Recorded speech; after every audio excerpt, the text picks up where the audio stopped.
Good morning on a very cold Monday morning in Pretoria.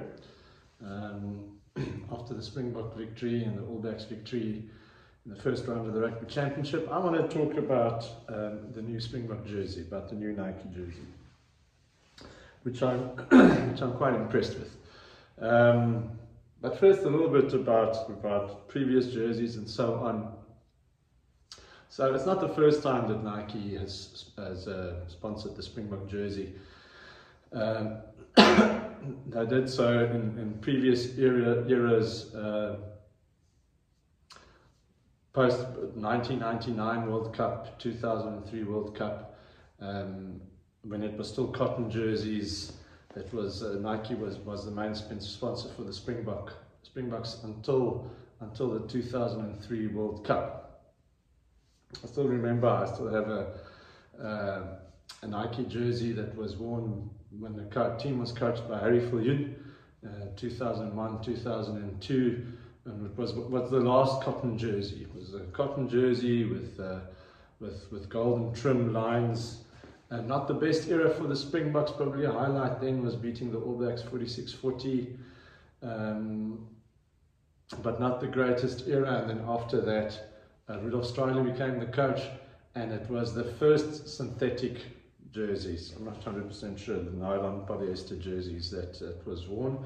And it was a Nike jersey without a collar, very tight, very thin material, in which the Clive Woodward's England team won the World Cup. They wore the same jersey, but those jerseys tore very, very easily. It wasn't a good, nice look. I didn't like the look of the jersey, and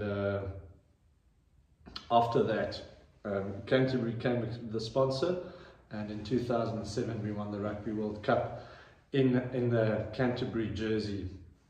Oh yeah, what I wanted to mention was that, so those were the first synthetic jerseys, which was not cotton. I think the All Blacks, the Adidas jersey was the first one.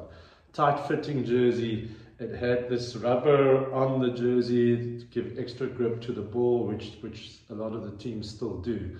And I think this one, the match day jersey, also has these rubber strips on it, and I believe that helps to grip the ball when you're holding it, when you're carrying it on your jersey. So from then on in, it was away with the cotton jerseys, and it's the synthetic material, polyester, and so forth. And Canterbury jerseys for the World Cup, they did quite a few interesting things. The props, I remember, had one long sleeve and one short sleeve, and they had a whole theory about that, and it was a bit interesting, but a very, very nice looking jersey.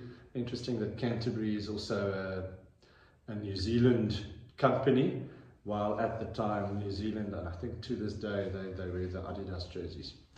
And then for the 2019, just before 2019, we wore the Asics jerseys. Asics became the sponsor. I think that was the first sponsor directly after Canterbury. Sponsored jerseys for quite some time. I think it was in 2019 in the World Cup. I think you got a bit of extra privileges and got invited to a few things if you wore the Asics jersey, because it's a Japanese company, of course. Nice looking jersey, but I did not like the collar. I quite like the traditional rugby collar. If I think of a rugby jersey, the jerseys that we played in as kids, cotton jerseys, it always had a collar. So I quite like the fact that the collar's been brought back. At the back of the collar it says "Stronger Forever," which is sort of a play, I think, on the "Stronger Together," which is one of the mottos of the Springbok team. Very nice that the emblems are embroidered, and the sponsor is the stick-on plastic type, and that's normally, if you wear a jersey for a very long time, that's the first thing to go. MTN sponsor, which is a cell phone company. I remember back in the day, 2001, 2002, the Springboks were still sponsored by Carl Salaga, and beer and rugby sort of synonymous, and I quite like wearing that jersey every now and then with a beer sponsor. ABSA sponsored the Springboks, one or two other big companies, but lately it's been empty in. But I like the logo, it doesn't look too bad, it's fine. All the international teams are sponsored lately. It wasn't like that back in the day, but they have sponsors on them. Other nice thing, gives a bit of an African feel, is the collar with the flag motif that sort of runs around the bottom of the collar, which I thought that gives a bit of an African feel.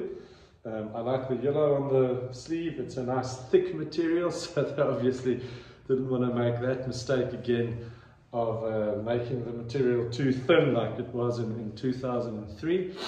The traditional Springbok color, my previous jersey that I bought was the A6 one for the Castle Lager Rugby Championship, for the Lions series, and it was a slightly different green with the collar with the line at the front, which I actually prefer to the World Cup jersey for 2019, which has that white patch in the front. I saw on the weekend that the Australian jersey also has a line in the front. I never really liked the white patch. It had a weird collar, nice looking jersey, but weird collar for me. So I did not buy that World Cup jersey. But this one I think is much nicer with the collar. Just to note one other thing, that if you buy the jersey now, the Springbok emblem is on the front. If you buy the jersey, the World Cup jersey, which will probably be out fairly soon, the World Rugby emblem, or the Rugby World Cup emblem will be here, because this is our national emblem, the Protea. So, and then the Springbok emblem will be on the arm, which I also prefer. I prefer to not buy the World Cup jerseys because they don't have the emblem on the front. Okay, this one was sponsored to me by a very kind person, and I thought I should do a bit of a chat about it, and really like it, really happy with it, and I think hopefully we get some good results in it. The weekend was a good start for the first Nike, the first game in the new Nike jersey. Okay, thanks.